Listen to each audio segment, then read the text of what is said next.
So Ireland's first openly gay prime minister just resigned out of the blue, and his comments about why he did raised some really interesting conversations about the personal and political toll of public office. When I became party leader and Taoiseach back in June 2017, I knew that one part of leadership is knowing when the time has come to pass on the baton to somebody else, and then having the courage to do it. That time is now. So this is Leo Varadkar, who's served as Taoiseach, aka Prime Minister of Ireland, in 2 stints dating back to 2017. He's a doctor by trade and came out as gay when he was a member of Irish Parliament back in 2015, and he's the first openly gay Taoiseach in the history of Ireland, a predominantly Roman Catholic country with a history of socially conservative electorate. And today he stepped down as Taoiseach and leader of the centre-right Fine Gael party, citing both personal and political reasons. Now, Fine Gael is currently part of a coalition government with 2 other parties, but the party and Varadkar himself have been trailing in the polls and recently failed to pass a pair of referendums related to updating language in Ireland's constitution to be more inclusive.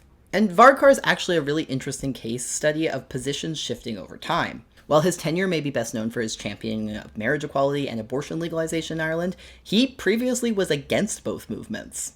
In a 2010 interview, he said that he opposed same-sex marriage.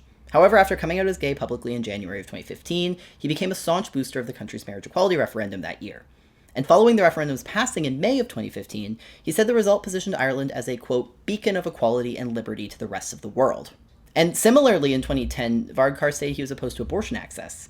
But by Ireland's referendum on abortion in 2018, he said that there had been a, quote, fundamental shift in his views on abortion over the years, and that he was now in favor of abortion access. Most recently, Varadkar traveled to the US for St. Patrick's Day and challenged President Joe Biden on America's approach to the ongoing conflict in Palestine. You'll know my view that we need to have a ceasefire as soon as possible to get food and medicine in, to get hostages out, and we need to talk about how we can make that happen and move towards a 2-state solution, which I think is the only way we'll have lasting peace and security.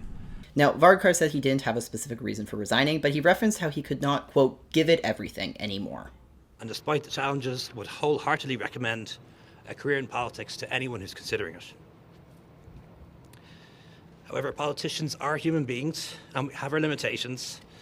We give it everything until we can't anymore, and then we have to move on. A new Fine Gael leader will be chosen by leadership contest in the coming weeks.